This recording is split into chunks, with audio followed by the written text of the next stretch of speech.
Retro anime. How did we find it? How does it hold up?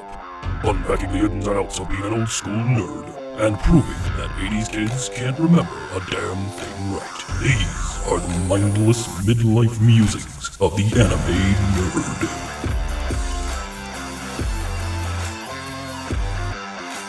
Welcome to Mindless Midlife Musings of the Anime Nerd. I'm Rick, and I'm joined by the rest of our panel, Brian, Lynette, and Vic. Hello, everyone.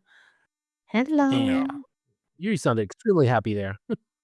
Today, we join the heroic team of White Base as we continue our journey through the infamous Real Robot series in Mobile Suit Gundam, the movie, Part 2, Soldiers of Sorrow. All right. First, heroic. Is that really? That's what they're calling it, man. All right. No, Yeah. I will make the case. All right. So, this is basically same as last episode. Mobile Suit Gundam's Japanese anime television series produced by Nippon Sunrise, created and directed by Yoshiyuki Tomino, and premiered in Japan in 1979, aired for 43 episodes until its cancellation in 1980. Today's episode covers the second compilation movie, Soldiers of Sorrow, which was released in 1981. It is a compilation of roughly episodes 16 through 30. And as we discussed last time, this is Gundam. There's a legacy to it. There's a high, this royalty, is anime royalty. But that doesn't mean it's above scrutiny. So we're gonna do some scrutiny. That's a good word to use. Nom. That's a great word to use. It really So scrutinize away. the war between the Federation and Zeon continues on Earth. Gundam pilot Amuro Ray begins to understand the true horrors of war after a deadly confrontation with Zeon ace pilot Ramba Ral and his mobile suit Golf. Not Golf, Golf. Golf? I'm going with Golf. Golf. Yeah, it's a Golf. As friends and comrades fall in battle, Amuro must find the will to overcome his sorrow and carry on. The first 10 minutes of this movie is the first 10 minutes of this movie is a recap of the last movie. So, and in which, I mean, like, okay, if I was watching this in 1981 and I was in theaters, I think a recap makes perfect sense because it would have been months since I'd seen the last one. Correct. But, since we just watched the first one like a week ago, this kind of made it like a little, it's like, all right, come on now. Yeah. It was a slog, but it's fine. TLDR, they have to make their way to Jaburo. That's this whole movie. They got to make their way from where they entered Earth over to Jaburo, which is the Federation. The place I've been talking about this first 10 minutes of the first movie. Right. The Earth Federation base. So, which I have questions about, but this is fine. Oh, we'll get there. It's a long ways to go. So, this kind of starts out, we get to this particular movie starts to illustrate what is a major crux in the Mobile Suit Gundam series. It's a common thematic element, and I mean, it kind of just depends on how you feel about it, that it might affect how you feel about Gundam. And that is that they introduce a new mobile suit every fucking other minute. And they have no qualms about it. There's just they just got people developing Gundams. Like that's just their mobile suits. That's just all they do. They got new mobile suits. It gets worse because of the freaking naming. It's like, look, is that a Zaku as well? Is that a Zaku 3? No, that's a Golf. Yeah. It's just, why? They look exactly the same. It's just blue and it's got bigger shoulder pads. It's a whole new mobile suit. Is that this? No, that's a VAT. It spikes. Right. Yeah. So it just if you like that, if you like it's a new type of mobile suit, then Mobile Suit I get why you love it. If you're just like, really, like another one, they got resources to prototype this shit awfully fast. And they put these things in the actual anyway. So if you're not into it, as clearly I'm not, then it gets rather frustrating and plotting, and you're just like, oh good, another red mobile suit for Char. I'm so glad. So nevertheless, He's got his style. This second movie has a few instances where they introduce a new mobile suit with very little fanfare. It's just like a new suit. It's just like rocking in a new, and you're just like, okay, this is what they're doing, I guess. I imagine they cut that out because of the compilation, but I imagine if you would seen this, it kind of would have had the same type of fanfare of like introducing a new Roby. Yeah. If you watch it for the series. Yeah. Right. Probably. I have a feeling too. Yeah. They definitely sort of skim over that. I think they mentioned it like once. Like one character talks about the new Golf mobile suit, and it's like, what about that new suit? And you're just like, okay. Here it comes. and then late, and yeah. So, but in the series, and it's notorious throughout Gundam history in every series that it's like, oh no, they have a new mobile suit, and you're just like, again, and that's it's kind of how the stakes are raised. It's never like the enemy has taken the kid gloves off. It's never like, there's a bigger army. It's never, it's just, no, there's a new mobile suit. And then that's kind of how it goes. So in this one, they do have a new mobile suit. Ramba Ral, who's the big bad at the first half of this series, he has a new mobile suit. He has the Gof mobile suit. And yeah, so it kind of just starts off with a whole lot of exposition catching us up from last movie. And we sort of break right into it, really. Ramba Ral is hell-bent on proving himself and taking the white base and, defeating them. It's not really a big deal, like this short-lived. It's a very short, not short, it's like everything in this movie takes forever.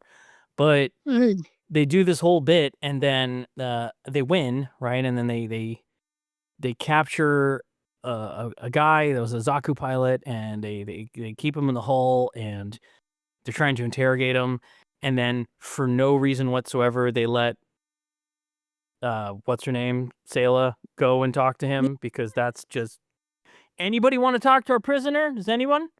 Right? Anyone? I can Wait, talk to didn't him. Okay, you come talk to him. Like, Didn't she also steal the Gundam like it was no big deal? she sure shit Right? did, yeah. Yeah. Like, This this is teenage boy can run it. I can run it. I And can run then it too. she ends up destroying the Gundam. Yeah, It's there's a lot of this particular movie, they show you in no uncertain terms that these people are not by the book soldiers. Oh God, no. Everybody. Can we just talk about how easy it is to espionage aboard the white base? Oh, it is absurd. It is absurdly It's simple. absurd. It is absurdly simple to sneak onto white base and do some espionage. Yeah. Oh, your plane is messed up? That's okay. Come over here on our super secret base. We're going to give you some coffee and then not even track your movements. You have to go to the bathroom? That's fine. Down the hall to the left. Down the Yep. hall to your left. It's a ship. There's only one door on your left after that. I was It's like, never left, Yeah. not the right. The right goes to the super secret control room. Just go to the left. yeah. I would also like to say counter espionage is just as easy. Oh like, man. These are like the Pete Hegseth of espionage and counter espionage. Oh, Do my this- God, it was terrible. They do this whole thing. There's a battle sequence. There's a few of them in here. There's actually some pretty decent fights in this. But early on, they do this battle sequence and they capture the Zaku guy. And there's this whole plot where he's a prisoner and he's doing his espionage, and Sayla catches him, and she's, I want to ask you about my brother, kind of shit. And he's just like, taking advantage. It doesn't matter. It doesn't matter. No. Because they have this big old battle afterwards, and Amuro, basically after the fight's over, Amuro's like, I don't know, he's on his computer looking at porn or something, and he hears Mirai and Bright talking shit about him, and he just Cries. fucking cries and runs away. No, he steals Gundam and He runs steals- away. He steals a And then Gundam and he just Buries it deserts. in the sand. Which with his I foot. fucking laughed so hard when they show the top of that Gundam head and he's like kicking dirt Yes. on it, and I'm like, bro, how long have you been there? Yes. Like he's been there like the How past have 3 how weeks has to someone bury it. not caught you by Right. now? That's Look, good. Now- He had to bury it first, right? And then he's kicking I would dirt on it. I would also like to say that dereliction of duty is also easy in these motherfuckers. Desertion, man. That's straight up desertion. He's just like, I'm out. Like, he just And- fucking and- leaves. And stole government resources. Yeah. And Like, it's nobody not kicked hi- a fuss. Nobody and- kicked up a and- fuss. And I do love that Bright reminds him, it's not yours. You've just been assigned to it. Like, There's a what the difference. fuck? That's like So, lending Brian a DVD and him never returning it. You know, it's like oh, you just worse lent than it. that. This is like being assigned to drive a bus and just leaving with the bus. Like, that's you, Yep. with the kid you, still it in was it. your job. So, yeah, he buries his mobile suit and he's like roaming the desert like fucking Kenshiro. And he ends up at a bar in some neutral town, which is a whole other list of questions I have. But he runs into Rambo Ral and Harmon, his wife, as they come into the bar with the small contingency of soldiers. And they're just having a good old time. Just shooting the shit with him. They're intrigued by him. It's like, oh, we love your spirit, kid, kind of shit. But Rambo's no fool, and he can tell immediately that Amuro is a soldier. And nevertheless, he respects the neutral ground that they're on and doesn't engage with him. He takes off. He's going to go take on White Base. That's what he's here to do. So Amuro freaks the fuck out and decides he's going to go back and help.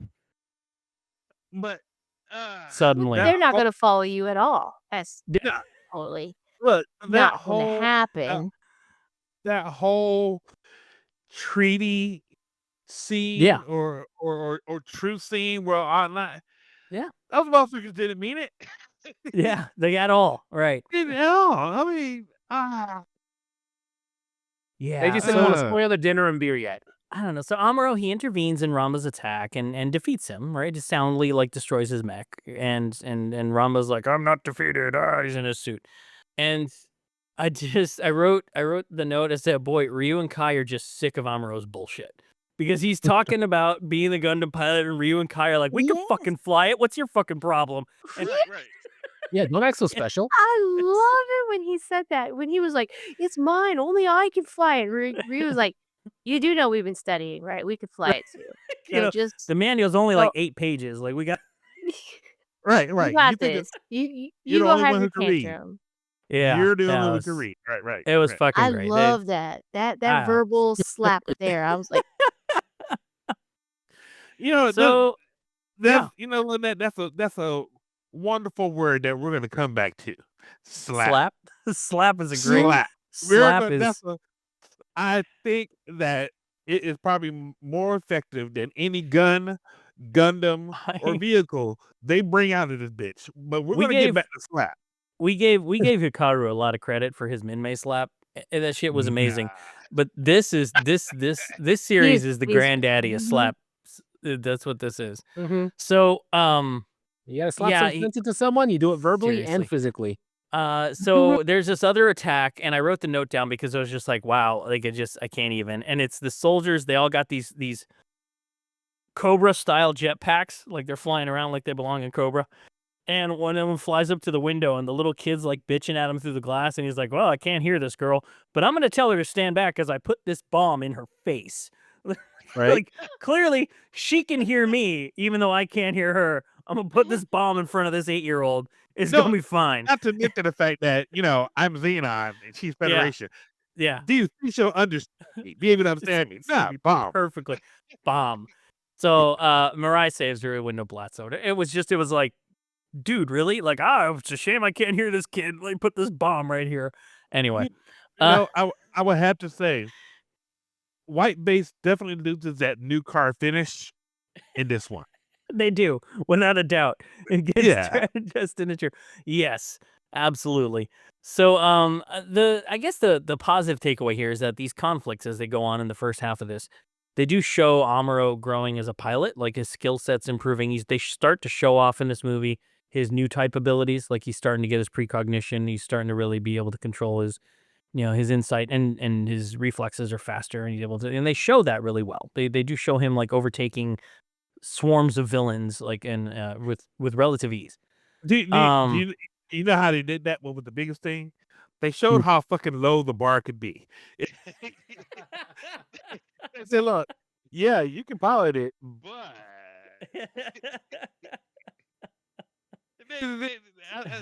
I agree with that. It's like, Yeah.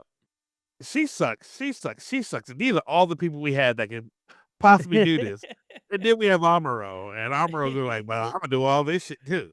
Right. So he does get pretty proficient with it through the movie, and I appreciated that. Raul launches another attack, and he's ultimately killed. He sneaks on. He has a nice little conversation with Sayla, and he's like, "Oh, I served your father," and all this shit.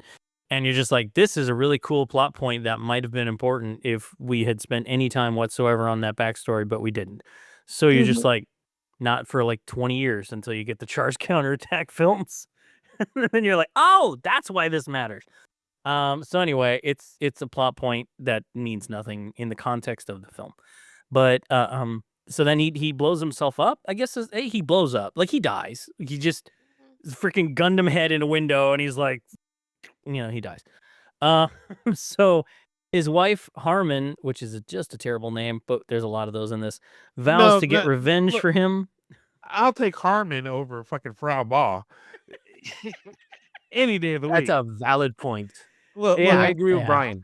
Look, Harmon is just one letter short of harmony. I don't know if she uses that during sex or anything. I would, but look, later on we get Lieutenant Woody. So really, we're not gonna get too deep into this. So Harmon vows to get revenge for him and for what's his name, who died in the last movie that they were using as a propaganda tool, the son. Oh, no, the Zabi kid. Yeah, the Zabi it doesn't kids. matter. Yeah, it's him. Garmin. I think he's Garmin? no, that's my Garma? GPS. Garma, there you go. So Lynette with the assist. there you go. So Matilda, Hey, see what she did? She did that Yeah. from memory, Vic. She didn't have to Yeah. pull it up. Because I know you were typing. I know you were Actually, typing. I wasn't. I was moving my mouse. all right. So Matilda arrives with supplies and support, and the whole scene is played for laughs as the boys all scramble over themselves just to get a picture with her because she's just the hottest thing in uniform ever. Amuro's got it so bad for her. Like, have you seen everyone else that they're stuck on the ship with? But I mean, that whole picture scene yeah. afterwards, where he's looking at the picture and he does his He like dances down the hall. Little jump. Damn. Kind of reminded me of Starship Troopers. It reminded exactly what I was gonna say, Vic. It reminded me of Starship Troopers when he got the picture of Carmen. He was just like, yeah. I was like, just take all the manhood away from this man. Dude. Yeah. Yeah. It was funny, but yeah, it was a thing. So Amuro's new type abilities are really starting to show. He's really good. He's fucking shit up. Matilda, who's desperate to save Amuro, she's like, I'm gonna protect white bases. She gets out on her ship and she goes to do air support. And that doesn't go her way as she gets fucked up. She fires not one weapon. She just pushes someone. She's heading into a gunfight, and the thing she does is go away. Her and Without her Bring the gunner. fiance. Her and her fiance, they get the same fate. It's really just Matilda just gets crushed. And it's something about how they illustrated that. Yeah. It wasn't like we're to get shot and next thing you know, blood splatter or anything like that. You actually see them getting knocked out Yeah. knocked out of it. Right, I was yeah. like, It's yeah, look, it's again 1979, 80 when this came up. So I get it. Like that's about as brutal as they're gonna get, for that. Which I mean, I think also, as we said in the last episode, we talked about this. I think if we were more in this serialized and we were watching the TV series, this character might have mattered more to us, and like her loss might have affected us more.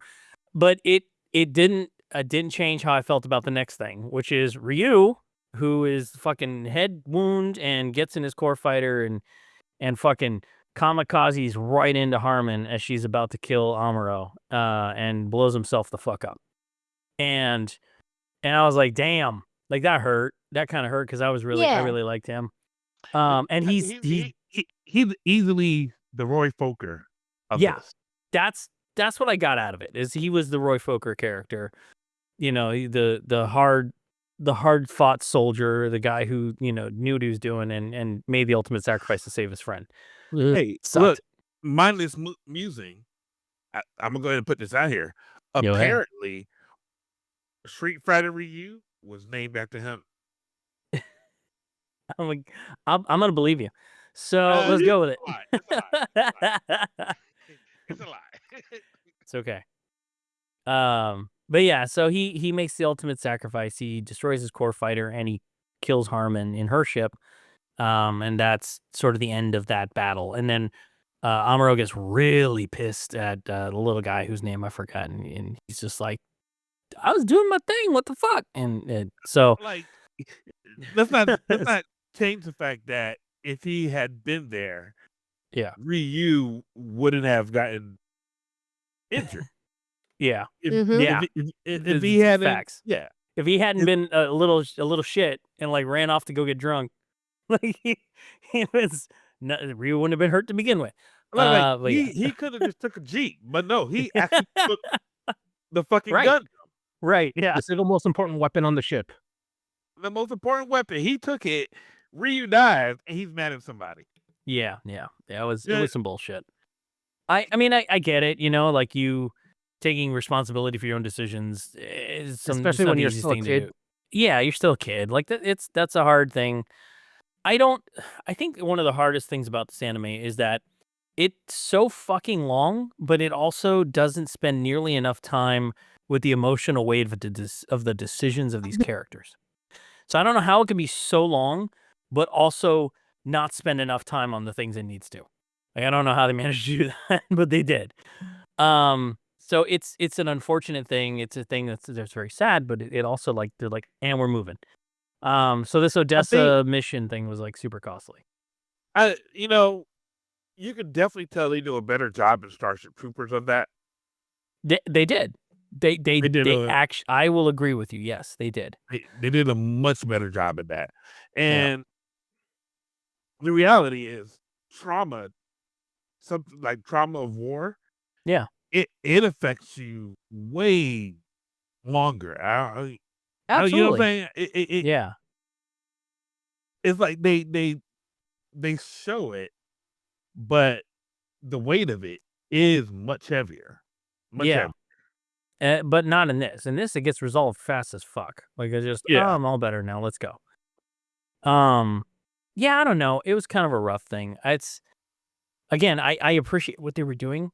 It feels like they didn't give it enough gravitas. I don't know. It was a kind of a thing. So White Base, they dock in a city, and now we have the Miharu Kai spy arc romance thing that happens here. Kai quits now because everybody needs to get a turn at deserting and quitting. So he quits. Everyone he's needs all to experience quitting. Yeah, so he quits. He's all butthurt, and then he hooks up with Miharu, who's this doc girl and spy. It's super spy. She's like and spills all the secrets. just the best spy that Char has, and still the best he can afford on his budget. I guess so. So yeah, Kai quits. He hooks up with her. He's clearly into her, the redheaded spy girl Miharu, and they have a thing. It's cool, and I think like probably through the series episodes was probably played a little more for the emotional weight of his relationship with this girl. He's sharp enough to know that she's full of shit, but he's also sharp enough to kind of play along with her because he knows that she's struggling to make ends meet, and she's doing it probably not because she wants to. Mm-hmm. And I appreciate all that. I thought that was good. Miharu, we're speaking about how he knows she's a spy. Yeah, he knows. Like he knows. Like he figured that shit out pretty quick, and he was just like, "This is whatever. This is fine," because he knew she the way my read on it was, he could tell she was struggling and she just wanted to take care of those kids, and this is how she had to do it. So he was like, whatever, there's nothing you can do that's going to fuck this shit up. And I don't work for them anymore anyway. What do I care? And then it's like, as he saw the cost of that decision, then he felt the need to take action and, help and re-engage because those are his friends. And so it was a good character moment for Kai, for him to grow as a person and evolve. And I appreciated it. It, again, maybe played out a little faster than they probably should have, but it was good. Is the note I wrote is that the button stops working, so Miharu decides to help, and I'm like, what is she gonna do? Throw the missile? Like, she goes down into the bay, there's like a whole bunch of missiles. Like, what's she gonna do? Pick it up and toss that bitch? So she does the secondary launch, and she dies. Because she ends of up course being... they put the emergency release, right next to the freaking missile. That's where you keep them. So she went down there and she gets launched out the back and she dies for her efforts. But in the end, she tried to do the right thing, and that's no good deed goes unpunished, I guess. So it's another loss, another life lost, and Kai is really heartbroken about it, but it strengthens his resolve, and he stays with it, and he ends up being a pretty decent soldier. So it changed him for the better. Yeah, I mean, with the story being truncated, it really makes it hard to feel too deeply for any of these characters.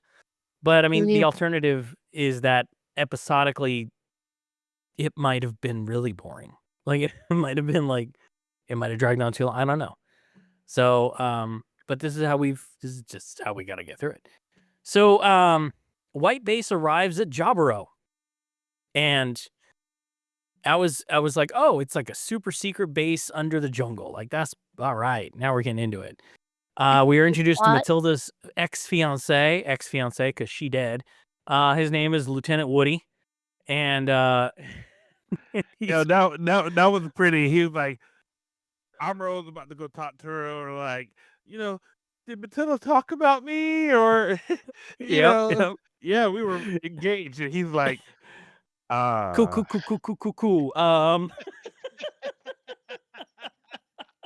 What? He thought it was all nice and special and shot down from the grave. So, they've been speculating this whole movie about new types and their abilities, and they apparently believe that several people on White Base are new types. So they begin testing them all, and Amuro's held back for more testing, and Kai's like, I'm out, bitches! And he walks off. And the kids are there because of fucking course they are.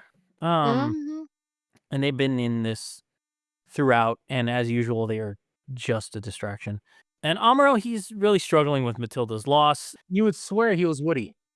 I think for him, it was that she seemed to be one of the few people that believed in him and didn't pressure to use him as a tool. Yeah. So I think that's probably why he just kind of gravitated towards her, and she was fine. So that probably helped a lot too. Well, I think for Ed as well. Teenagers thinking with their dicks.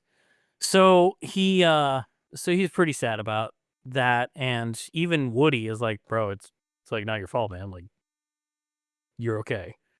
And he's like, I should have tried harder. And he's like, dude, get over yourself. You think a lot about yourself, don't you? Yeah, exactly. That's pretty much what he was saying. His face was like, it's not all about you, Amuro.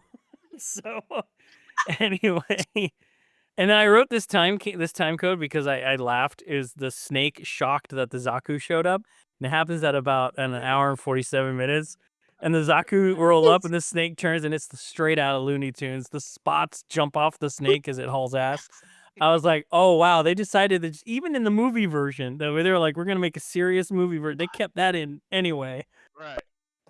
It's like the animator, he's like, the animator, submitted the wrong work, and everyone's like, yeah, we'll keep that. Yeah, it was so fine. Nobody will notice. Totally out of care. I laughed. I mean, I had to go back a couple of times to watch it.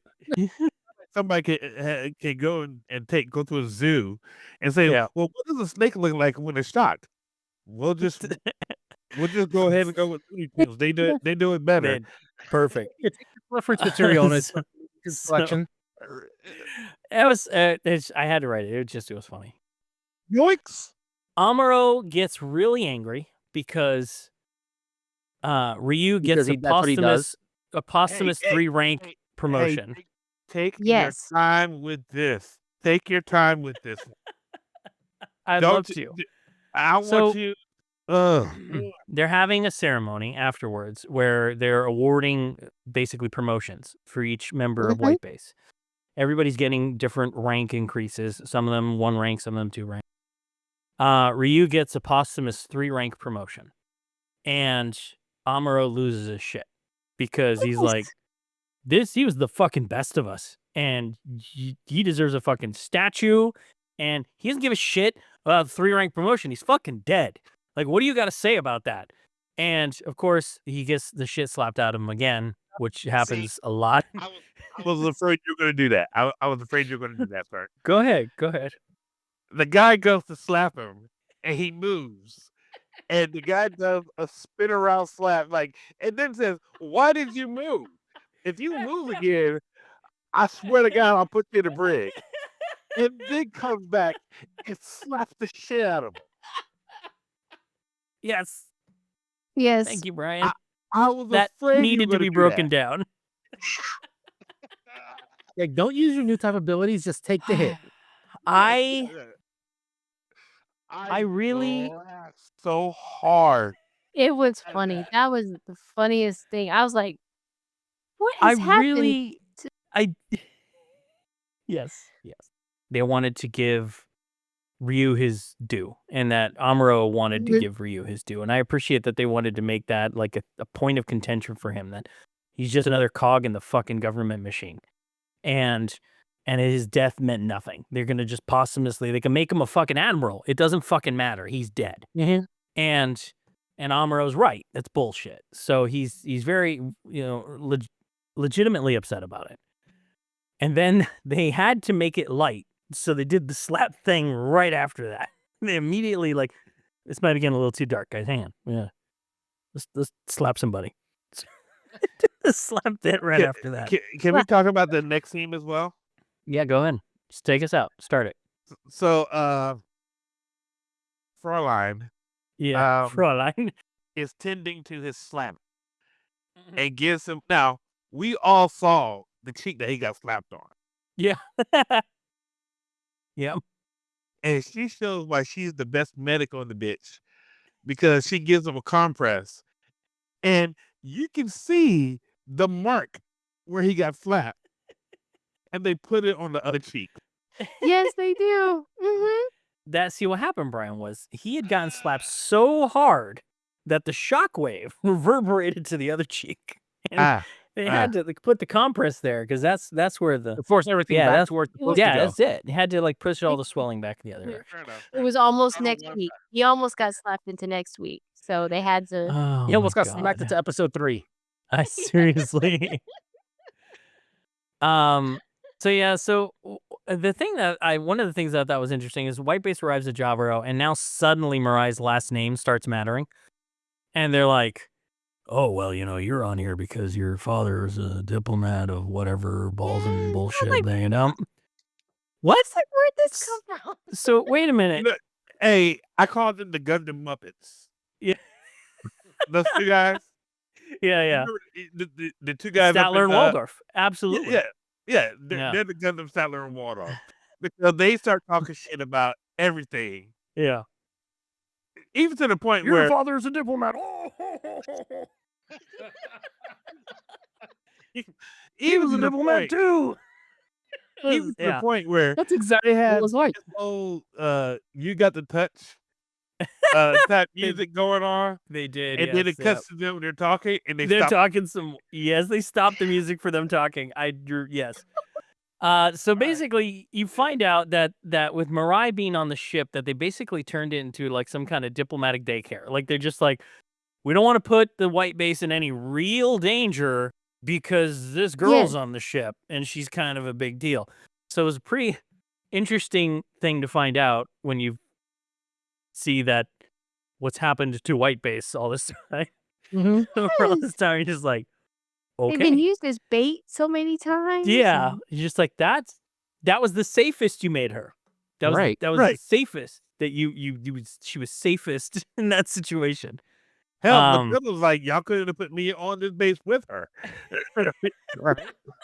So Char, he decides to mount an assault on Javaro, the super secret Federation base that is apparently used to staving off enemy assaults, thus questioning my belief that the base is super secret at all.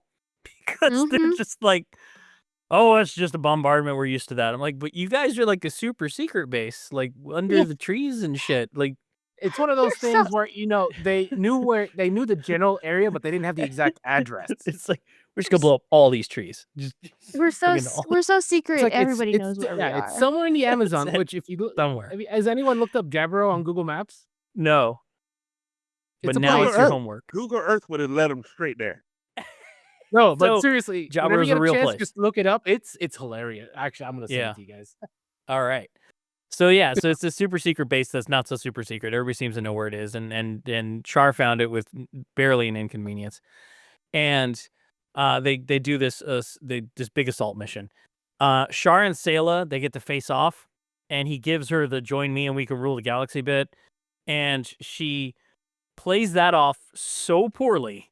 You Yes. went, dude. You did so well going this long without making a Star Wars reference. Thank you. I appreciate it. I actually have a comment about that I'm going to get to. So I fucked up. she, I fucked up. I bet. My bad. you're all right. She No, played I that was off. trying. I didn't think you were going to go there, and then next Yeah. day you have the Star No, Wars it's- comment. I got something. It's going to be good though. Okay. She plays it off so poorly that even Mirai looks at her like, you are blonde. Like, you're just like really, like, you really think I don't see what you just did? Anyway. So yeah, then Brian said, they have this needle drop where they have like this epic music going on. I think it's "You Got the Touch" thing happening, and there's this big battle happening, and the music fucking stops for Statler and Waldorf to do their talking, and then it cuts back, and the music kicks back up again. No, but it's basically them saying music drop. Damn, they really come from a white base. It's unlucky. Man, fuck that base. Music starts back up. That's it. Basically it. This is the speech. Oh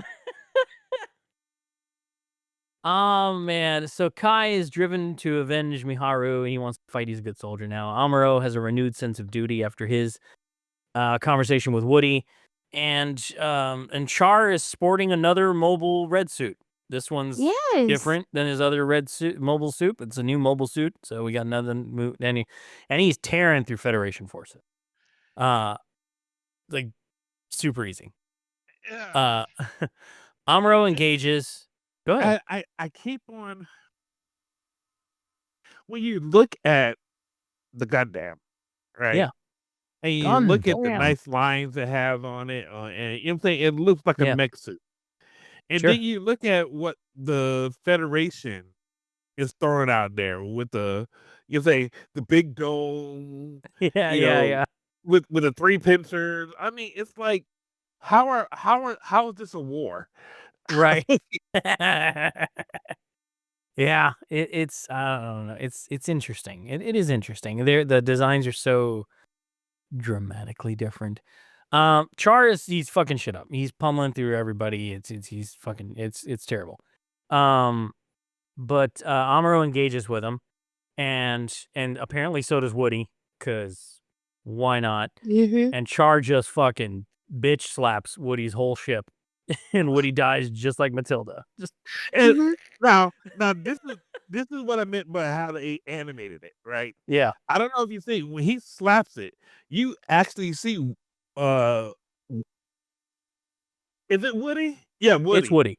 It's Yeah, Woody. you see Woody's body actually hit the ground. Then the rest of the mech fall on top of him. Yeah, he just did. for it to explode. I was like, Yeah. Woody's dead. He's very dead. He's very, very dead. You know, even with Miharu and Matilda, they got knocked out the crab. So it's highly possible they could just be swimming ashore, and next thing you know, they could come back in part 3. Right. Woody though. No, Woody's dead.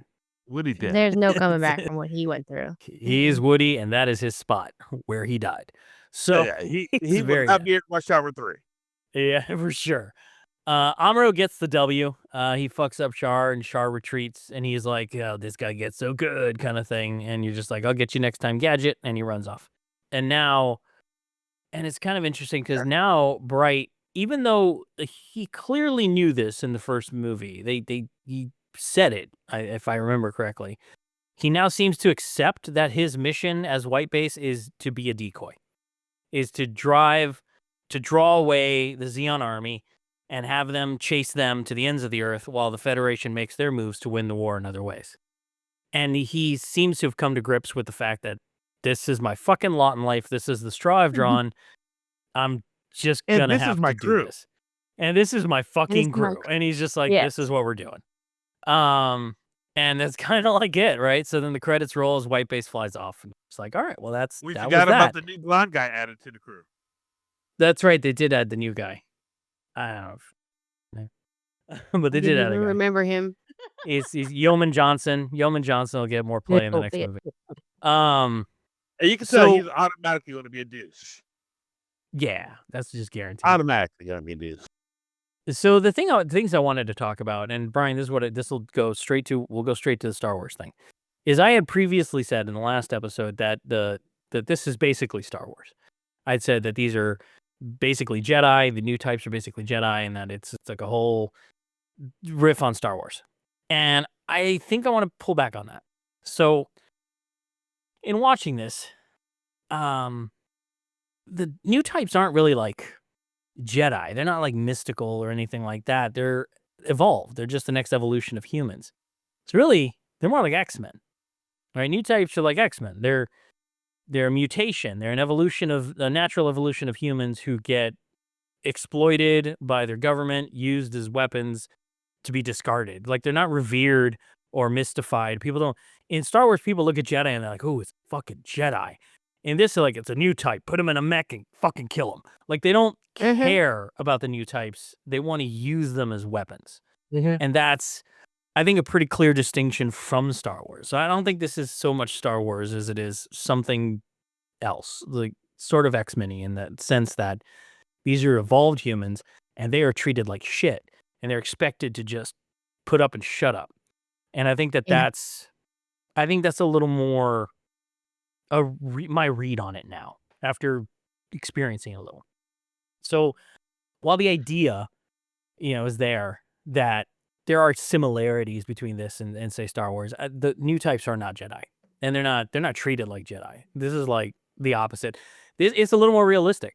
So that's kind of what I wanted to say about it. And just as an aside, to our listeners, guys, I get it. Mobile Suit Gundam it's foundational. They gave us Char, it gave us new types, the War is Hell stories, the decades of anime that were shaped by it. But I gotta tell you, watching Soldiers of Sorrow feels like being stuck in a staff meeting. The pacing was really, the pacing dragged like hell. The emotional beats were half-hearted at best. It was really, I honestly didn't give a shit about half these people. And yeah, I mean, I respect the architecture, but this building's got a lot of fucking leaks in it. That's just kind of my 2 cents on this as a whole. So I think, I don't know if you glossed over it, but the kids finding all the bombs. We did gloss over it, Brian. I don't like talking about the kids. No, I keep questioning why they're still there. It's just a series of very bad decisions. And Fraulein is not helping. At the very end. Yeah, letting the kids go wild on a super top secret base. Bravo. She had gotten rid of them. Say, look, the part about that was so disconcerting for me, right? Go on. Is that the person is speaking up for the kids, Kai, right? Yeah. Is basically saying these kids need to stay with us. Yes. Not one time. I mean, he understands Miharu and her family. Because if you want to get some kids, I know 2 kids you can fucking go get. Yeah, they're orphans. Right, Are orphans now. Not motherfucking time does he say that. No, but these kids, they gotta stay with us. Yeah, these kids gotta stay with us. Yeah. Those kids, they're orphans now. He doesn't even go back to talk to them, like at all. Never. Just they're done. Like they're like they don't. Miharu never comes home. These kids are sitting at home like she'll be home any minute. Yeah, you know what? Yeah, I think we're Team Xenon now. Seriously, yeah. The decisions made around children in this anime lacks a lot. It's rough, and maybe it's because we know how tight we have gotten now as a society. Yeah, with kids. So many people would have been imprisoned for what goes on with kids. You know what I'm saying? Yeah. Anyway, so that was movie 2, Soldiers of Sorrow. A lot of death, a lot of soldiers, a lot of sorrow. Let's get into our final thoughts. I feel like I kind of gave my thoughts already, but we'll jump around a bit. Hey, Vic, you get to go first this time, buddy. Yay! So much like the last one, it's a long watch, right? Wherein you're missing a lot. So it's like everything is just boom, boom, boom. But for me overall, I felt like the pacing was better than the last one. The last one had long stretches, some scenes that just went on forever. And, with even long pauses and silent and long scenes that didn't need to be there. There you had, even if you had an unnecessary scene, it was there at most a minute or two, and then you're off to the next. So in that aspect, it was an easier watch for me, whereas the first one took a little over 3.5 hours. This one actually took about 2.5. The actual runtime. Right. Like I said, it's from 81, and the series is from 79. So it's, storytelling and animation and the series itself has gone through, for almost 4 decades of changes. And I know you've enjoyed bringing up the Red Comet series, Gundam the Origin, a few times. Yeah. Which I still feel is a perfect companion piece for It this. Is. I would argue it's peak Gundam. Like it's for sure. A really good representation of it. Yeah, absolutely. And it doesn't run as long. Yeah. Despite being 6 movies. I get it. For the Gundam series as a whole, this series is super, super important. Yep. It's just whoever they got, and whoever, decided to trim and, do everything to come, to consolidate 15, 16 episodes into 2.5 hours, kind of dropped the ball. But then again, it was also 1980s mentality, which is different than what we have now. Yeah. It's like, would I watch it again? Probably not. Did I hate it? No. If you've got the time to invest, I would say someone actually watch the series as opposed to these movies. I feel like the movies are just leaving out a lot of important information. So, Vic, do you think this is one of those things where it's like, as a product, it being a product of its time, is it one of those things where you should watch it because of its importance to anime as a whole, or is it one of those things where it's like, you don't need to watch it? Like, you can get the weight of it other ways. Am I making sense? I mean, you can watch, Gundam the Origin, and there's other movies that take place during this time frame that are, not 40 years old. The problem is it a must watch? It's like, if I can't even say it's a must watch if you're a Gundam fan, and the problem is the mecha genre as a whole goes through phases. Sure. So it's like sometimes you'll get nothing for a couple of years, and you'll get a ton, then you'll get nothing, you get a ton.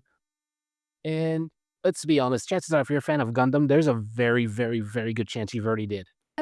I mean, I don't know, man. I'm not saying 100% chance. I'm saying there's a good chance. Yeah, there's so much fucking Gundam. I agree. There is so much. Think about it. In the West, we didn't get Gundam until Wing. Yeah. Mhm. Unless you decided to hit, your comic book store and they were selling, bootleg VHS tapes of it. Yeah. To a lot of people, Wing was the first Gundam. Especially Then here. they had Gundam breast and Gundam thigh. It's, the Dark Gundams are the best, really. Big fan of Gundam thigh.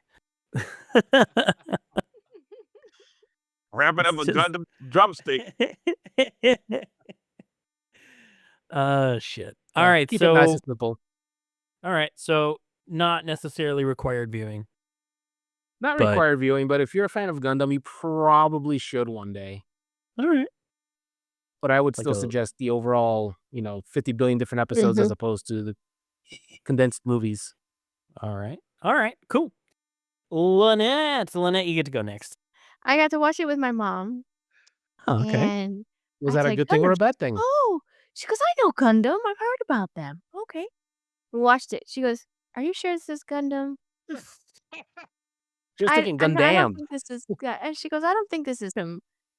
I was like, no, Mama, it's Gundam. And then the Gundam came out, and she goes, okay, yeah, so that is the Gundam. I remember that one. And then she's watching it, and she goes, this is stupid. And then she left. That was how. Well, there you go. She's like, that is definitely a Gundam and not some random giant robot butt. I'm out. Yeah, like she had never seen Gundam before, but she recognized Gundam. She knew right? As what soon a as Gundam it came was, out, she right. was like, "Oh, that's Gundam." And then she's watching the movie, and then she went, "This is stupid," and then just left. I think we need to have a show with her. It's just mindless boomer musings of an anime nerd's mom. And that's what we're gonna call it. We're gonna get her wild take on some of this. It was so funny. Just I had to like stop. I was like, "I'm gonna tell him you said that." She's like, "Yes, tell him. This is stupid." Love it. Excellent. So that was her summary. But I would agree with Vic that if you are a Gundam fan, eventually you're gonna have to put on your big boy girl, whatever panties, and watch it. Yeah. You know, just to say that you did. Because Right. every once in a while you got to go back to the oldie, figure out how it all started. You know, and then you got to pay homage. You know, I was one of those people where the first Gundam I saw was Gundam Wing. It has absolutely nothing to do with whatever was in the original. None of this. No. You know, So off the reservation. right? So you can't say, and I'll be the first one to say, you can't say you are a Gundam fan if the only thing you've watched was Gundam Wing. You got to go back. Right. You got to see Oh, yeah, the you other got, stuff. you know, got to see Yeah. the original. 5.2 million episodes of other Gundam to watch. Right? So yeah. much- So you got to do so that. much But Gundam. I would say, but really, series. The book, in this case, the book is probably going to be definitely better than the movie. Watch the series instead. Awesome. Yeah, I'm with you. All right, Brian, you've been chomping at the bit, buddy. Unleash. I actually get to spot my superiority here. Wait. Are you going to smack someone first? Huh? Are you going to smack someone first? Are we gonna bright slap out of this? All right, go for it. Well, I've been a fan of Gundam since Gundam Giblet, so I'm pretty sure that was a bootleg series. What is it? I This know is it's that gonna I get think I downloaded the wrong Gundam kind of thing.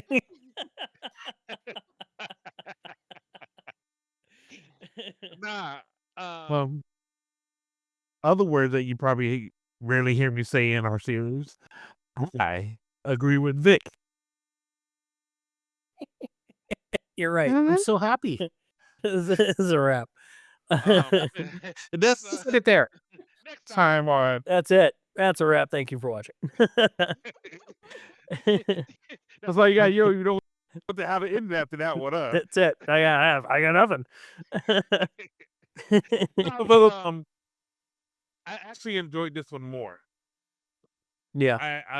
And I think I agree with it because the pacing was much better in this one, even Mhm. as atrocious as it is with Mm-hmm.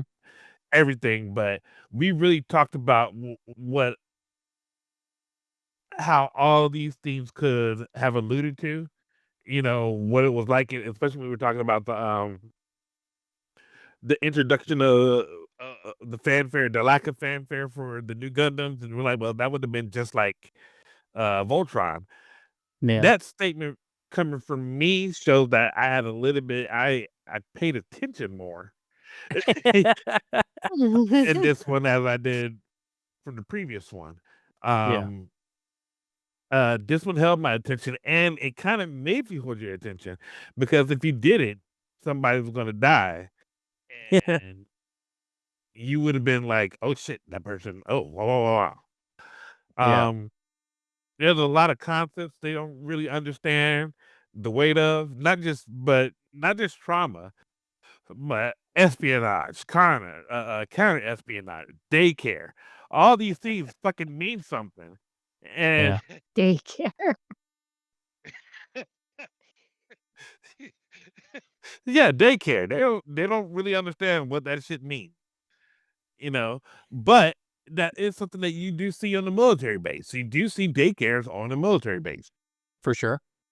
you know. Oh yeah. So it was refreshing. I don't see the appeal of Amuro. I would have shot his ass so many times. Shot his ass, slapped his ass, and so I see a lot of growth. I see more of a sense of entitlement from him in Yeah. terms of, oh, I'm you guys need me. Yeah. Nah, if he really understood what Bright was, the same type of thought that Bright came into about a decoy, I Yeah. don't think he would be happy about that shit. You know what I mean? No. He'd run off again. With the Gundam With and the be Gundam. and be another damn decoy. Yeah. Mhm. So I see growth in Kai. Hell, Frog Ball had a little bit of growth in this one Yeah. in terms of just settling into I'm the only one who can rein these kids in. Yeah. You know, that's what she did. We're having an emergency ceremony. Well, Frog Ball's taking care of the kids. Yeah. Yeah. So She's like, this is my role, and she did. Yeah, I'm with you. so I can't say the words I liked it, but my level of enjoyment on this one was Mhm. definitely higher than the first one, and it gave me a little hope for the last one. Yeah, I'm with you, B. I feel like everybody's in that same boat, and I think that you could probably cut an hour out of that first movie and make it a better movie. And I would argue you could probably add to this one and make it a better movie. Like there's something about the character growth in this which felt a little more earned and a little more valid. Versus in the last one where you spend the whole thing going, why are you all here? Right. Mhm. And now in this one, it's like everybody's showing why they're here. And I think that is important. And I think everybody's right. I think that if you watched this as a series, that sort of character growth, it would resonate more, maybe matter more. Absolutely. But yeah, it was it definitely did keep my attention a lot more. And I still have the same critiques I do about the first one and this, as far as like pacing goes and character development, and yeah, a lot of decisions. It's one of those things where it's like, as science fiction franchises grow up, their audiences grow up with them, right? And then they're forced into a position where they have to mature as a narrative as well. And when you factor in and you remember that the original Mobile Suit Gundam was a kids show, and you're like, okay, some of these themes are important. Some of these themes they can show and they can touch on, but they're not going to carry the same emotional weight and resonance that they would in a more mature version of. And I think that as the series itself grew up with its audience, now Gundam series are telling far more powerful stories, or telling more weighted stories, or they're putting more emphasis on the true cost of war and these things. Whereas when it was a fledgling series, it couldn't do those things as effectively. Mhm. And I mean, I feel like that's the same for like any sci-fi, like the Star Wars series or Battlestar Galactica or Star Trek. Like these shows, Especially they from that get time era. right Alright, when you started so back then, they get more mature and weightier as your audience so grows with you. let's tackle that Sure. for a second. Yeah. So we spoke about how we watch movies where you have like Iron Eagle, for Yeah. instance. Right. That Right. would We did bring that before. Yeah. that would typically be one of the closest things about this that you could possibly have relation-wise, right?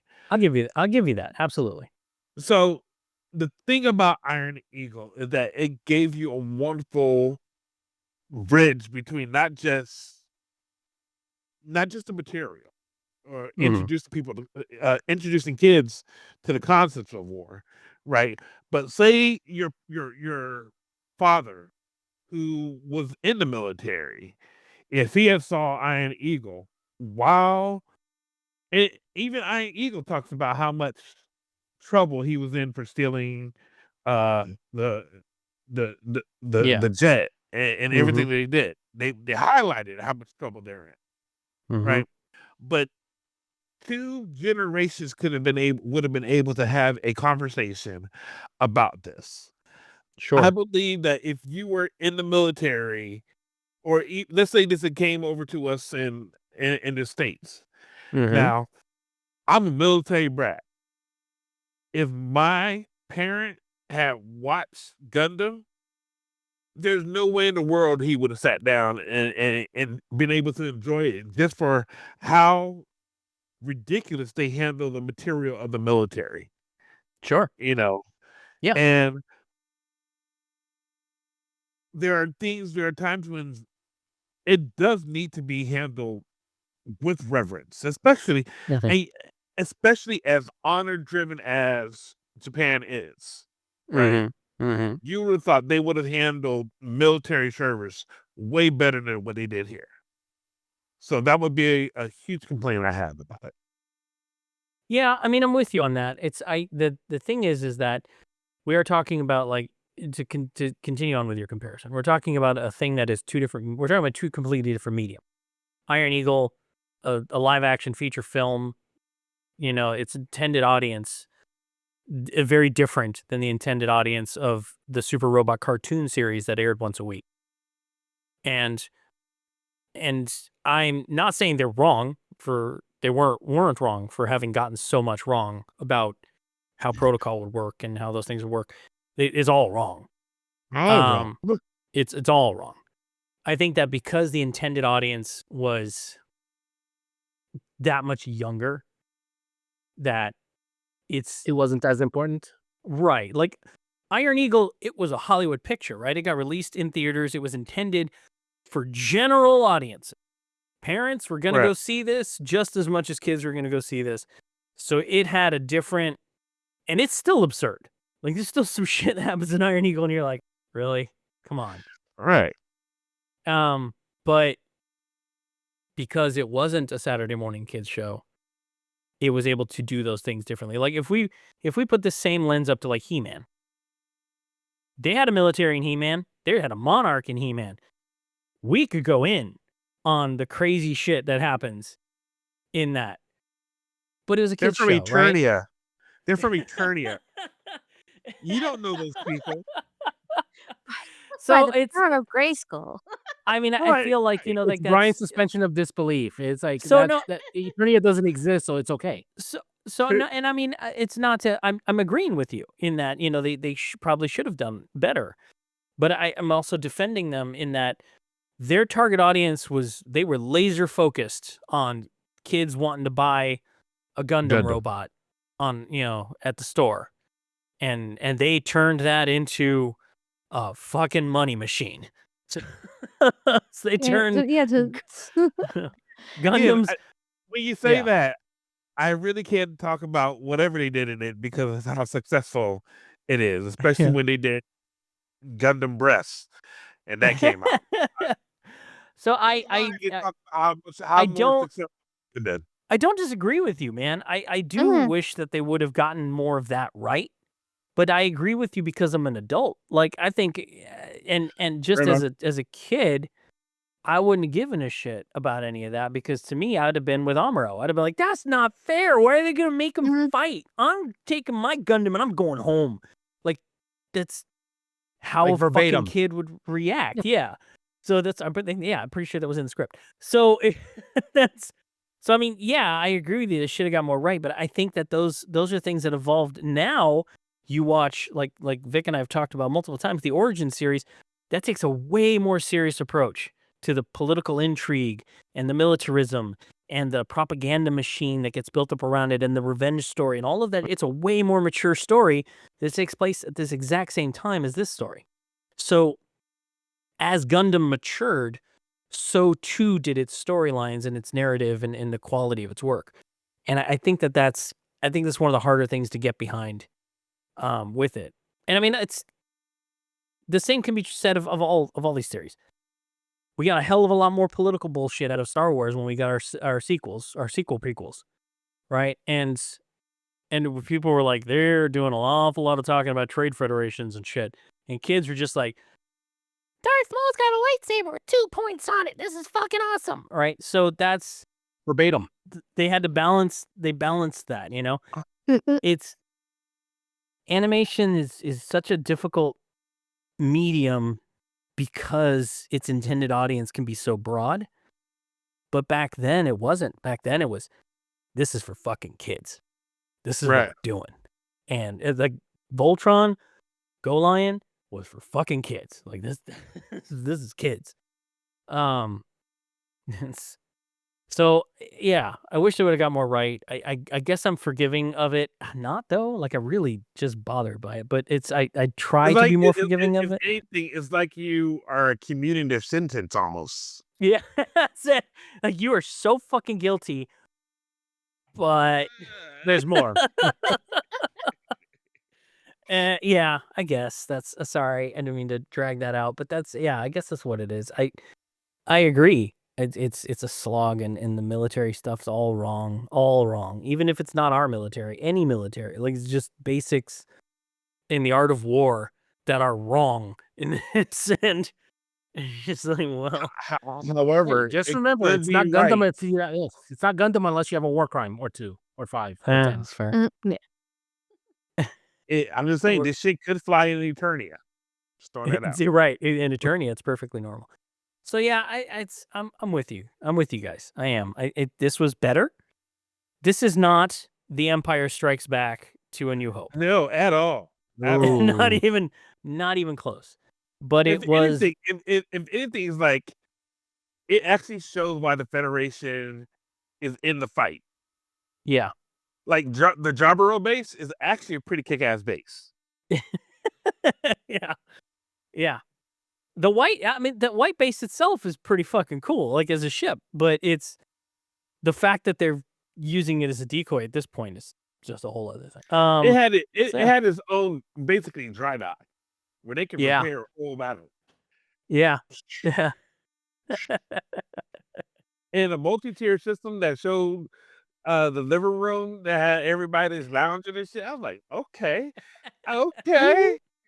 Yeah, no doubt. So yeah, I mean, I guess that's kind of it, man. This was a definite improvement over what we'd seen last time. Looking forward to getting everybody's thoughts on movie 3, which we'll be covering next.